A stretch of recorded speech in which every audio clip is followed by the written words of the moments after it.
J'avais comme l'impression que il y avait une sorte de déculturation là. Au lieu de garder nos noms propres et nous cherchons plus à avoir des noms de notre aspect. Il y a des gens au pays qui se sont fait surnommer. Moi, je suis le descendant de Simon Kimba. L'autre te dit non, moi je suis le descendant de Nabucodonosor.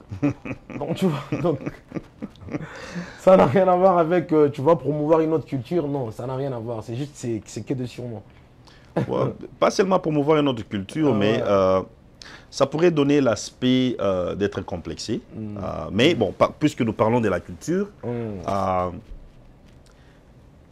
c'est que moi j'ai pu remarquer, au fait, je suis, ce qui m'intéresse plus, c'est le cinéma.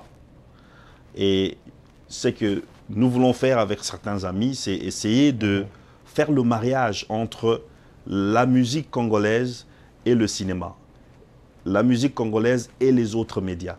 Essayer de mettre ça dans un multimédia. Essayer de voir pourquoi pas, comment est-ce que nous pouvons, comme nous voyons en Amérique, il y a des musiciens qui deviennent des acteurs ou qui sont acteurs et musiciens. Et tout comme il y a des acteurs qui font aussi la musique. Et l'une des choses que moi je pense, je vais essayer de lancer cela à Bourreau. Franchement, il a parlé de, nous parlons d'un certain, une façon de se distinguer ici.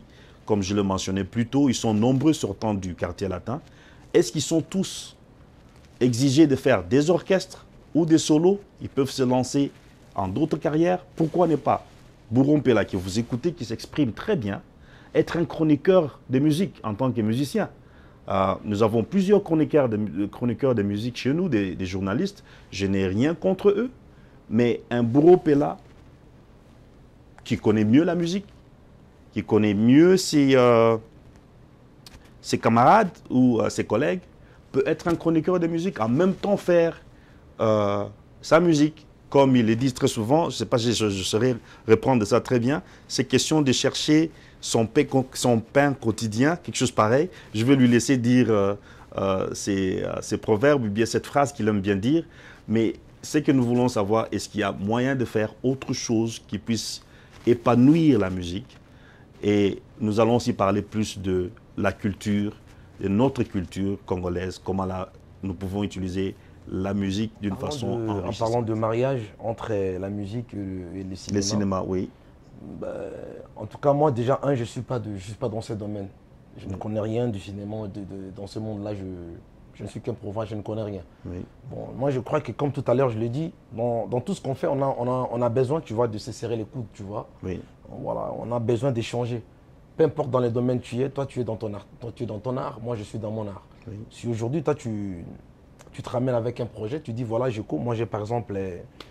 je te propose ça, par exemple, tu vois, qu'on s'incruste un peu, tu vois, dans le monde cinéma, essayer de faire, tu vois, le genre de symbiose entre la musique et le cinéma, il n'y a pas de problème.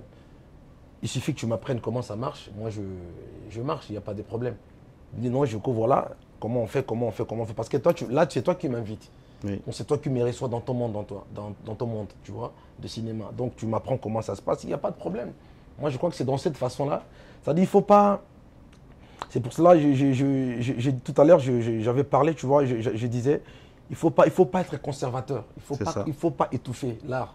C'est-à-dire, il faut échanger. On a besoin d'échanges pour aboutir, pour décrocher ces meilleurs résultats qui nous attendent, par exemple, quelque part. Et ça, c'est un terme que la plupart d'entre vous dites en lingala, ils assistent à Hollywood. Que je ne vois rien de Hollywood de ce que vous faites. Alors, je voulais savoir s'il y aurait moyen de vous diversifier, de faire une façon de... il n'y aurait pas moyen de faire autre chose que la musique ou de faire quelque chose d'autre au-dessus de votre talent musical, quoi. Par exemple, j'ai juste lancé, je vois que tu es éloquent, pourquoi ne pas être un chroniqueur de musique ou un présentateur d'émission? Il faut que tu te sentes dans ton assiette. Que voilà, là où je suis, je me sens bien, je me sens à l'aise. Et puis, moi je crois que c'est aussi, il ne faut pas trop, je dirais, rien ne sert à brûler les étapes. Les étapes, ça ne se brûle pas. Ce n'est pas du jour au lendemain, voilà que tu es artiste et que tu veux changer, tu deviens je ne suis pas un acteur. Donc le tout s'apprend. Donc il faut laisser le temps au temps. Et je dirais, on a des projets comme tout le monde. Et moi, en parlant de moi, plus particulièrement, je dirais que je crois que je suis sur la liste de ces gens-là, tu vois, qui vont toujours sur l'excellence, qui ont toujours envie de décrocher cette excellence. Donc voilà, moi je suis un peu dans cette lignée-là, mais j'ai mes projets, même si je ne veux pas parler de mes projets aujourd'hui, mais j'ai mes projets comme tout le monde. Une question en rapport à la culture, en rapport à chercher à s'internationaliser. Personnellement, mon avis est qu'il y a quelque chose qui s'est fait de trop dans notre musique congolaise. Nous parlons des libanga ou des dédicaces, comme on les dit bien en français. Et je pense que ça tue la musique.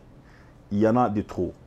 Oui, ça devient comme une forme de marketing, mais je pense qu'il y en a de trop dans cette nouvelle génération, le 5e génération dont il fait partie. Est-ce qu'il y aurait moyen de s'en passer sans ces dédicaces? Est-ce qu'il y aurait moyen de ne pas le faire du tout et de déguster cette belle mélodie de la rumba dont il parle? Quand la rumba a commencé, il n'y avait pas de dédicaces. Nous cherchons un son nouveau, mais malheureusement, nous n'avons que les dédicaces. La plupart des chansons que nous écoutons, que Bourgon nous dise, s'il y a moyen de faire la musique sans les dédicaces. En de phénomène Libanga, je dirais le phénomène Libanga, que nous appelons dédicace. Oui. Donc c'est un phénomène qui a envahi la musique congolaise il n'y a pas longtemps. Je pense qu'avant, dans le temps de, par exemple, dans le temps de la vieille époque, quand il y avait encore les docteurs Nico Kassanda, tous ces gens-là, les pauvres Kabasele, je crois qu'il n'y en avait pas. Il y en avait, mais il n'y en avait pas. C'était plus chanté. Ouais, c'était plus chanté, mais oui, c'est vrai. Quand on chante Mamou, par exemple, on chante Mario, c'est Mario que nous chantons. Oui, c'est vrai. Mais actuellement, c'est vrai que les gens, ils en font un peu trop. C'est vrai, ça, je reconnais. Oui. Je reconnais, mais moi, je ne suis pas là pour juger. Je ne suis pas là pour apporter les jugements sur mes amis artistes. Sachant que chacun de nous est conscient de ce qu'il fait. Chacun de nous, comme je l'ai dit tout à l'heure, chacun de nous est dans ses ambitions. Si tu veux aujourd'hui, tu dis, voilà, moi, je fais ma musique que pour cibler, par exemple, la communauté congolaise, pour plaire qu'à mes frères ou ses sœurs, ça, c'est toi. Tu restes dans ton délire à toi. Mais il y a de ces artistes-là qui font quand même exception. C'est-à-dire, ils ont envie, ils sont toujours dans le, comme je l'ai dit, ils sont toujours dans le truc, mais ils adaptent un peu dans une autre forme. Oui. Donc voilà. Moi, je ne condamne pas le phénomène Libanga. Sur YouTube, si vous regardez les commentaires qui se font dans une chanson, la plupart des gens qui écrivent, congolais et non congolais, ils veulent savoir, d'ailleurs, ceux qui sont non congolais, qui ne connaissent pas l'importance ou bien l'essence de la chanson, ils se demandent toujours qu'est-ce que cette chanson dit au fait. Et j'étais étonné de voir aux réponses que je pense ceux qui répondent sont des Congolais ne savent pas expliquer ce que la chanson est. Ouais, ça, c'était un autre problème. Il y a des chansons qui n'ont pas de sens, qui n'ont ni tête ni queue. Vous entendez le début d'une chanson et la fin, vous vous dites, mais qu'est-ce qu'on a chanté ici? C'est ce qui abîme, ce qui dérange un peu, disons, dans le phénomène Libanga ou dédicace. Donc, il y a ça qui dérange, et nous avions parlé de films ici. À ma connaissance, dans le système Hollywood dont vous tous vous en parlez, il n'y a qu'une seule chanson congolaise ou zaïroise dans le temps que j'ai entendue dans un film. C'est la chanson de, c'était soit Papitex ou Pépé Kalé ou ensemble, qui était jouée dans un film de Denzel Washington, qui est un très grand acteur. Et je ne sais pas, je pense que ça serait dérangeant, moi en tant que quelqu'un qui est dans le domaine du cinéma, en tant qu'un directeur, de prendre une chanson pleine de dédicaces et le mettre dans un film. Ça perd sa mélodie, ça perd son sens, et c'est dérangeant. C'est vrai, ça dérange. C'est vrai, il y a de ces publics-là, tu vois, qui se plaignent. C'est vrai, on a toujours ici, tu vois, ces genres de remarques.